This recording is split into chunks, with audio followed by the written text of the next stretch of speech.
दौरा करणार आहात, भेटी देणार आहात? नाही, सध्या मराठवाड्याचा दौरा नाही आहे आणि पश्चिम महाराष्ट्राचं पण नाही आहे. त्याचं कारण पण तसंच आहे. थोडं तब्येत खराब असल्यामुळं आणखीन लय फिरता येत नाही. पण आनंदानं खूप भरलो आहे आम्ही. समाजाला लई वर्षानंतरची प्रतीक्षा होती. गोरगरिबांच्या पोराबाळांना, लेकराबाळाला ते त्यांची अखेर इच्छा पूर्ण झालीच. गरीब मराठी लढले आणि आरक्षण मिळवलं. मराठवाडा 100% पूर्ण आरक्षणात गेलाच म्हणून समजा. जे आर निघाला, कायदा पारित झाला. आता ही काय लहानसहान गोष्ट. मराठी मुंबईत जाऊन कायदाच पारित करून आले. सातारा संस्थांचं 1 महिन्याच्या आत पश्चिम महाराष्ट्र पूर्ण जाईल. सध्या दौरा काही नाही आहे. पण या दौऱ्याच्या निमित्तानं मला एक महत्त्वाची आठवण आली. ती मी माझ्या मराठा बांधवांसाठी महाराष्ट्रभरातल्या सांगतो.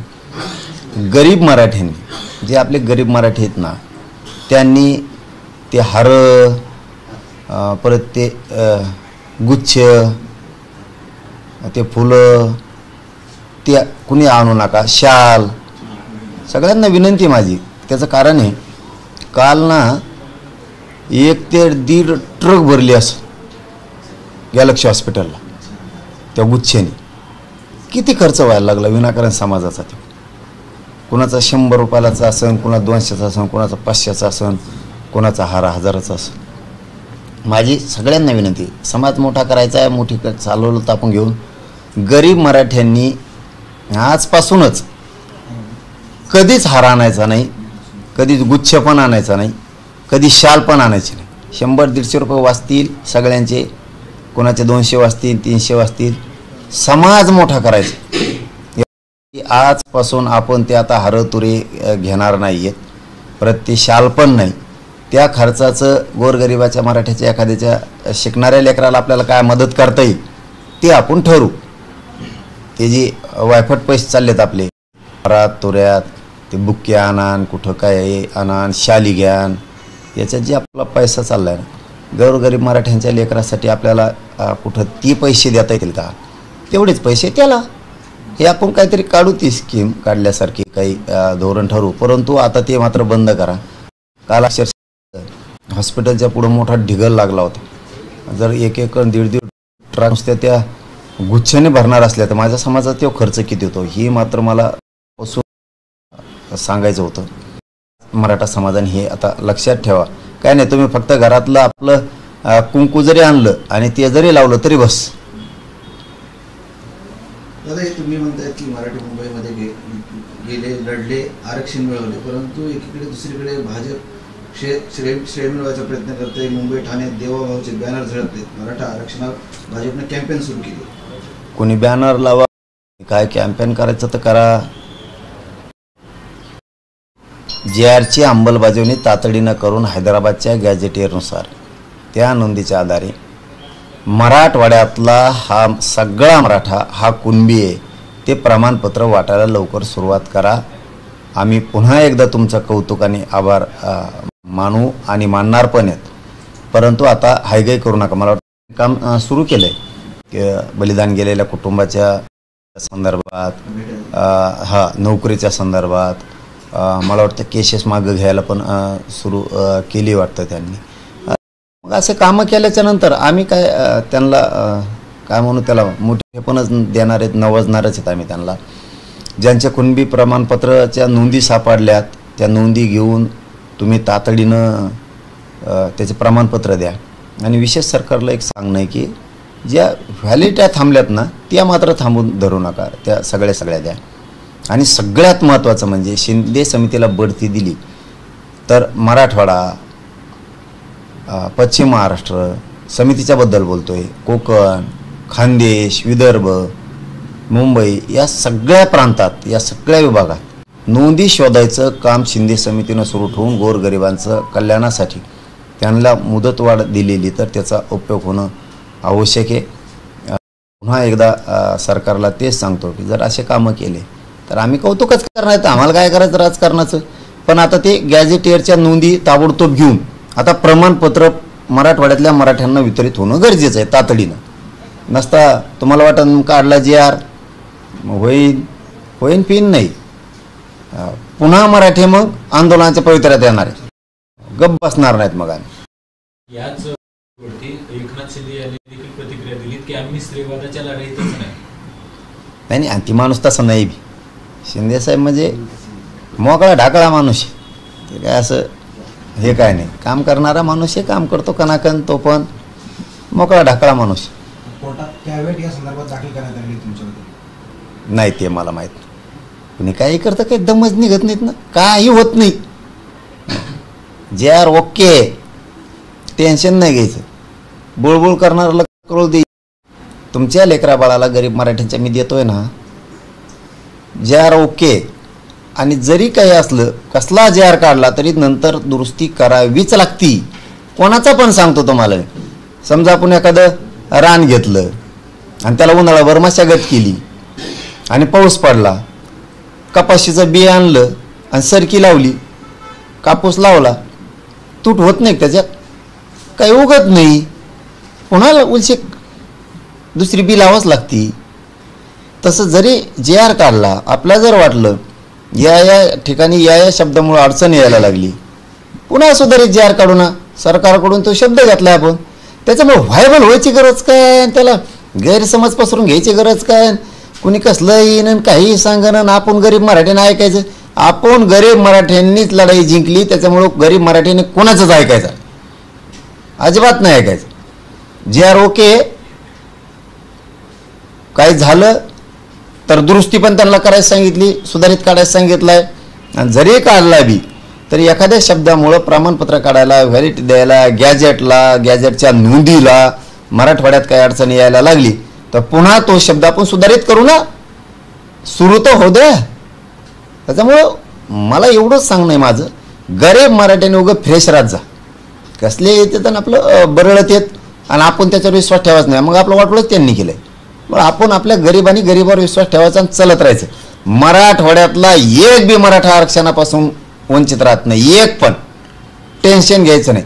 2 दिवस लेट, पण मराठवाड्यातला टोटल मराठा हैदराबाद गॅजेटियरनुसार सगळं आरक्षणात जाणार आहे. आणि पश्चिम महाराष्ट्रातल्या माझ्या गरीब मराठ्यांचं एकही लेकरू आरक्षणापासून वंचित राहणार नाही. ही शब्द आहे. तर तुम्ही लक्षात ठेवा, तुमचं एक बी लेकरू बिना आरक्षणाचं ठेवत नाही पश्चिम महाराष्ट्रातलं. मी आहे ना. आणि राहायला विदर्भ, खानदेश आणि कोकण यांच्यासाठी शिंदे समिती काम करते. म्हणजे 3 गोष्टी चालू आहेत. हैदराबाद गॅजेटियर मराठवाड्यासाठी, सातारा संस्थान आणि पुणे संस्थानचं, औंध संस्थानचं पश्चिम महाराष्ट्रासाठी, राहायला विषय हे 2, आणि तिसरा विषय शिंदे समिती. विदर्भात काम करते, खानदेशात नोंदी शोधायचं काम करते, कोकणात करते, मराठवाड्यात करते, पश्चिम महाराष्ट्रात करते. 3 गोष्टी सुरू आहेत. त्याच्यामुळे कोणी म्हणायचंच नाही तुमचं काय आणि आमचं काय. मी संपूर्ण महाराष्ट्रातल्या गरीब मराठ्यांचा आहे.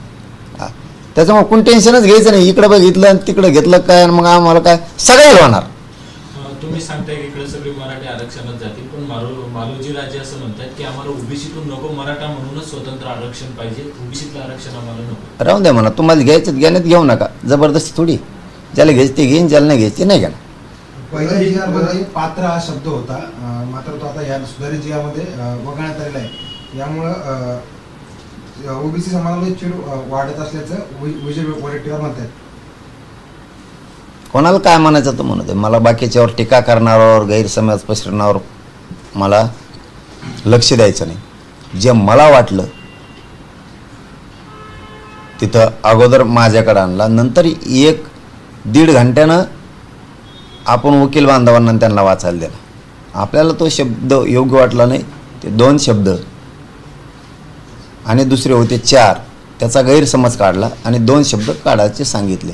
मला जेवढं कायद्यातलं जे आरमधलं कळतं आहे तेवढं मी तातडीनं केलं आणि ते बदलून आल्याच्या नंतरच वकिलांना, बांधवांना, अभ्यासकांना वाचायला दिला, आधी दिला नाही. असं मला जेवढं वाटतं आहे ना समाजाच्या हिताचं तेवढं मी करतो. त्यामुळं गैरसमज करायची गरज नाही कोणी. आणि जरी एखादा शब्द असला, काम सुरू झाल्याशिवाय लक्षात येत नाही. तुम्ही शेतात आऊत हाणायला गेल्याशिवाय लक्षात येत नाही तुमच्या, लय गवत हे, जास्त वसन लागत आहे का कमी लागत आहे, एखादं काही मोडलं आहे का आवताचं, शिवळ मोडली का रुमणं मोडलं, नंतर कळतं. ते रेकॉर्डला आपण नव्हतो ते आलो. मराठ्यांनी कायदा पारित केला, तरी पण तो जे आर आपण दुरुस्त करायचा सांगून सुधारित करायचा सांगितलाय. त्याच्यातून बी पुढं अडचण येत असतात तर ते आपण दुरुस्ती करूच. वडट्टीवार म्हणतायत की मराठ्यांच्या मागण्यांसाठी काढलेला जी आर ओबीसीवर घालणार आहे, काँग्रेसचे नेते म्हणतात. आणि मग आम्ही कोणी ओबीसी नाही काय? पात्र हा शब्द वगळल्यामुळे सरसकट लागू करण्यात आले. पहिला जी आर काढला त्यामध्ये पात्र शब्द होता, मात्र तो पात्र शब्द वगळल्यानंतर हा सरसकट जी आर झालाय आणि हा जर जी आर काढला असेल तर तो ओबीसीसाठी अन्यायकारक आहे. मला वाटलं पात्र शब्द योग्य नाही, मी तातडीनं ते 2 मिनिटाचा खेळ असेल फक्त, वाचणं आणि बघणं, खालचं वाचलंच नाही. पुन्हा हे वरचंच म्हणलं हे काय हे जमत नाही. ती 1-1.5 मिनिटाचा खेळ देऊ. त्या शब्दामुळे ओबीसीवर अन्याय होतोय म्हणतात. अरे आम्ही ओबीसीच आहेत ना,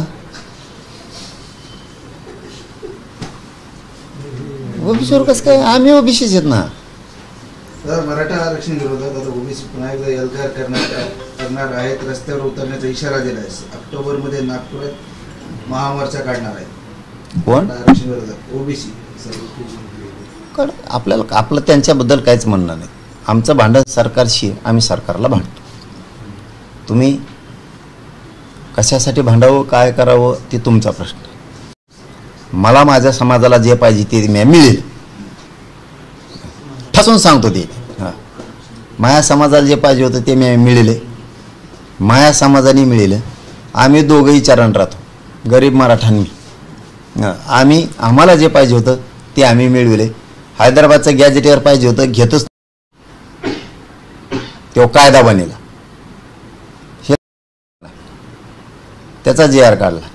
सातारा संस्थान घेतलं, 2 झाले, 58 लाख नोंदी झाल्या, 3 कोटी ते झाले. मला आणि माझ्या समाजाला जे पाहिजे ते मी केलं. त्याच्यामुळे मला दुसऱ्याच्या मोर्चावर बोलायचं नाही.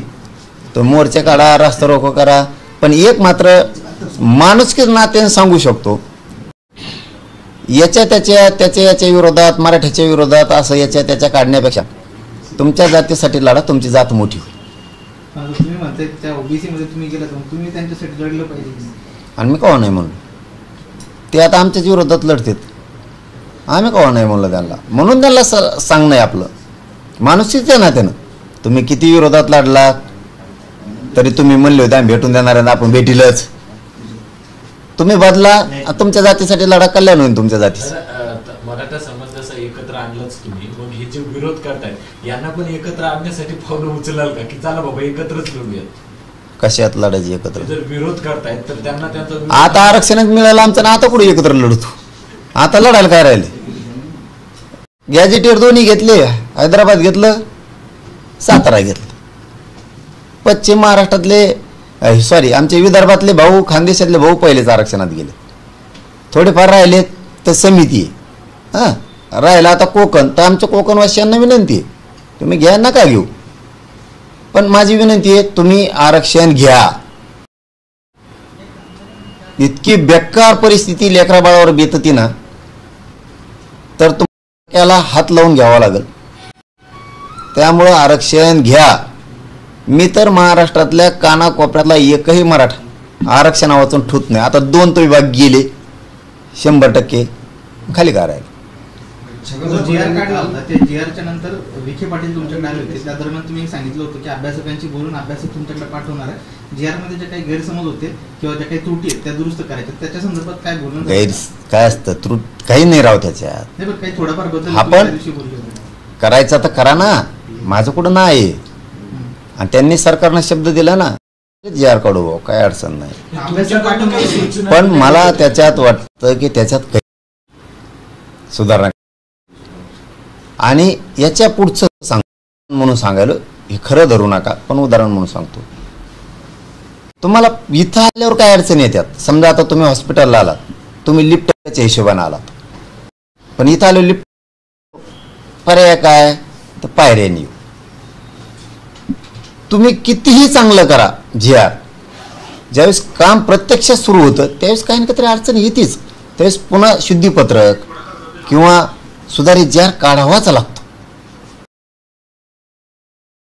कारण की पाठीमागच्या काळात चंद्रकांत दादा पाटलांनी 24 पुरावे पहिले लागायचे कुणबीसाठी किंवा व्हॅलिडिटीसाठी, तर नंतर ते 42 केले, कारण ते ॲडजस्ट व्हायना ना, 42 पैकी कोणची आहे, मग कसं पटापटा ॲडजस्ट झालं, ते लोकांजवळ त्या वस्तू कागदपत्र निघाली. तसं कसलाही जार काढला तरी पुढं चालू का व्हायना थोडाफार त्याच्यात पुन्हा बदल करावाच लागतो. आधी सुरू तर करा, दम तर धरा. आता समजा रान घेतलं, उन्हाळा आहे, आता उन्हाळ्यात 4 महिने मशागत करणार का लगेच पेरायचे, ढेकळात पेरून काय करतो, पाऊस पडून दे, जरा दम धर, दमच नाही. मग जे आरने मग कुठे थांब ना जरा, त्यांचं काय ऐकतो. आपण गरीब मराठी, आपण आपल्यासाठी उन्हाळा आहे, रान ताब्यात आला, आता आपण रष्ट्री झाली, आता ताण नाही, आता आहो थान बेस्टपैकी त्याच्यात रष्ट्री झाली, आता जे आर निघाला म्हणजे रष्ट्री झाली, आता टेन्शन नाही राहिलं. देशात कोणाचा बाप तो वावर आडू शकत नाही, आता रष्ट्री झाली म्हणलं, मग झाली ना, मग आता दम्मानी उन्हाळा आहे सध्या, आता बेस्ट आवता हाणावं, ढेकळं जिरून द्यावं, सगळे पाऊस पडल्यावर मग पीक लावता येईल, का लगेच लावायचं ढेकळा आता उन्हात, मग नाही जळून जायचं सगळं. असं चतुर बुद्धीनं मराठी चला, तुमच्या लेकरा बाळाचं मी कल्याण करतो.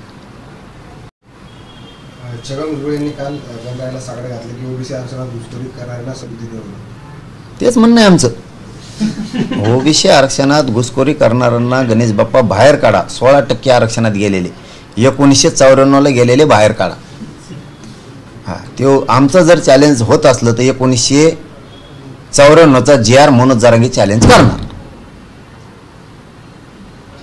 हा, ठासून सांगतो, मला सांगायचं नव्हतं पण सांगतो. आमचं हक्काच्या नोंदी असून जर आमचं तुम्ही कोर्टात जाता तर 94ला तुम्ही आमचं 16% आरक्षण त्याचा JR काढलेला तो सुद्धा मान्य न्यायालयातून आम्ही रद्दच करायला लावणार. आमच्या नोंदी असून होतो म्हणलं, तुमचा बिना नोंदीचा 16% तुम्ही JR काढला, कशाच्या आधारावर काढला, ते कोणाचं आरक्षण आहे, आमचं आहे ते.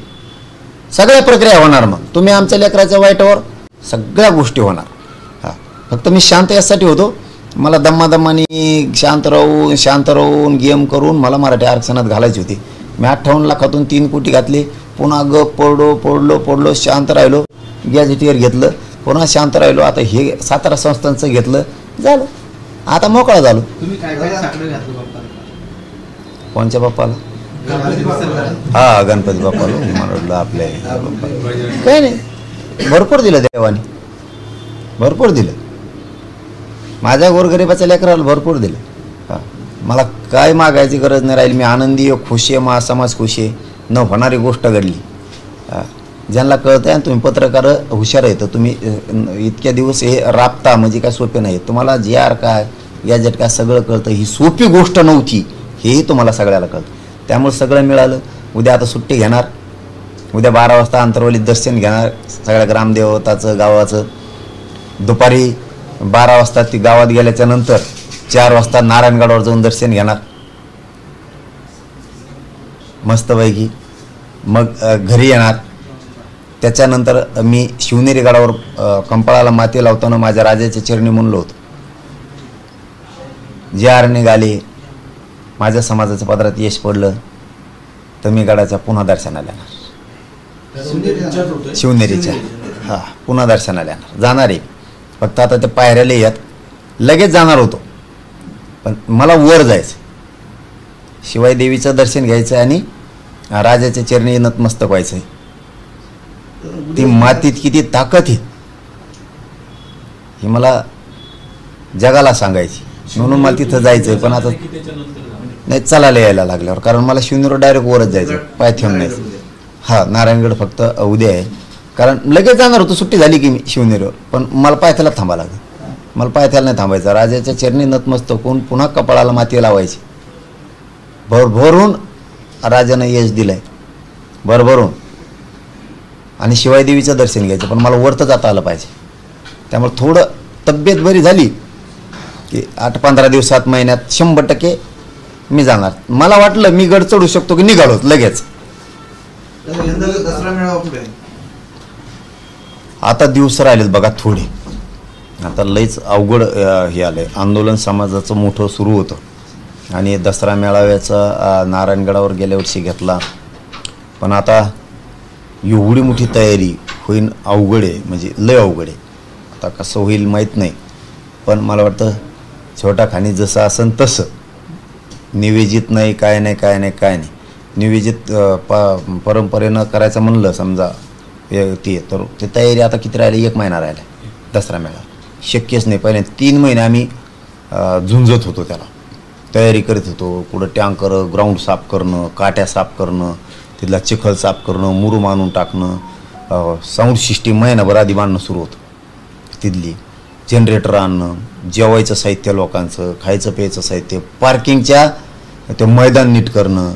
आणि आता आमच्या हातात फक्त 1 महिना आहे. त्याच्यामुळं दसरा मेळाव्याचं अवघड आहे. पण आता परंपरा खंडित होऊ नये म्हणून आपलं हाई तसं आणखीन बोललो नाही मी, बाबाशींशी बोलतो उद्या गेल्याच्या नंतर. पण जसं असेल तसंच मग 2000 असो, 5000 असो, 1 लाख असो, नाही तर 10 लाख मराठी असो, नाही तर 200-400 असो, जसं असेल तसं. मात्र ह्यावेळेस त्याच नावेलाच आता जसं असेल तसं. कारण माझं जर तुम्ही असता तरी काहीच करू शकत नाही 1 महिन्यात. ती लहान तयारी नाही. कारण मराठ्यात मरणाचा आनंद आहे आता. पुरं राज्यातून मराठी पुन्हा यायचं म्हणलं सुविधा.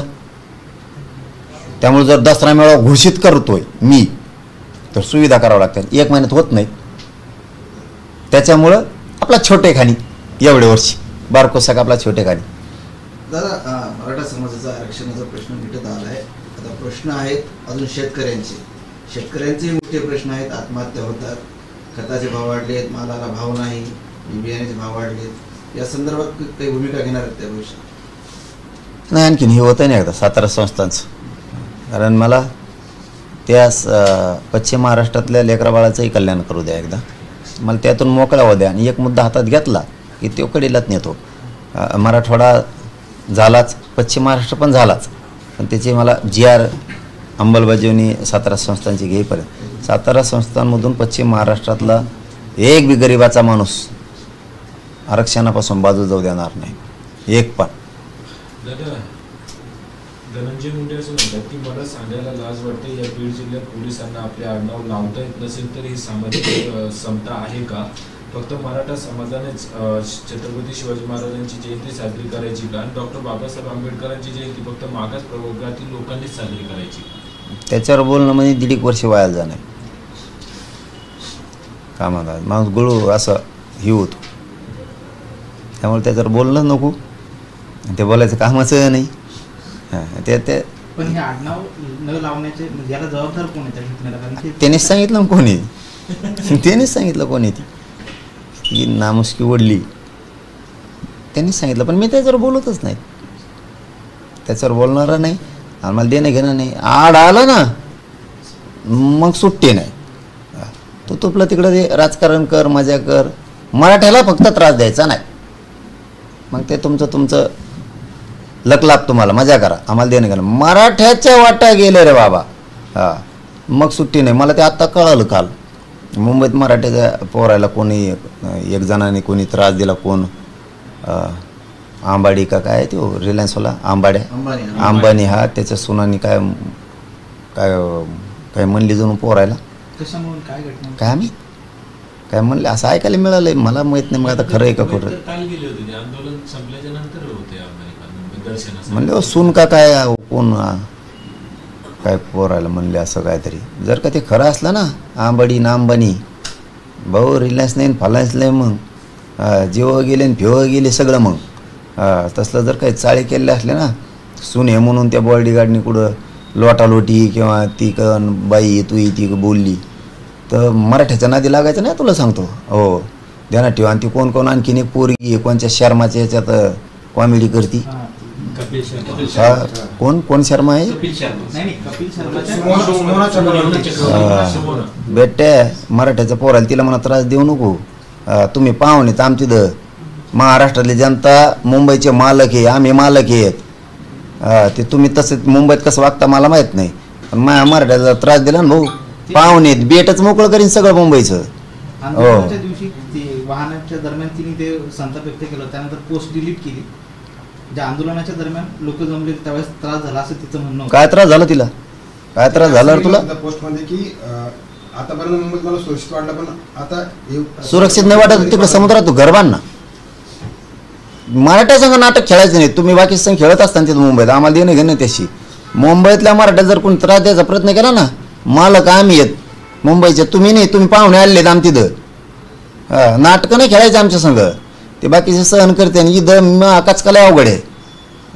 शर्मा आहे का खर्मा आहे का खोरमा कोण आहे हो, आणि ते दुसरा एक ते हो आंबडी का काय अंबानी. ते नाटक करायचं नाही इथं अजिबात. कारण ह्या महाराष्ट्रातली गोरगरीब जनता मुंबईचे मालक आहे, तुम्ही पाहुणे आहेत. असले नाटकं नाही करायचे. मजाने राहा का व्यवसाय करा मोठे व्हा, पण माया मराठ्याला मुंबईत खुनशीपणा करायचा नाही अजिबात कोणी.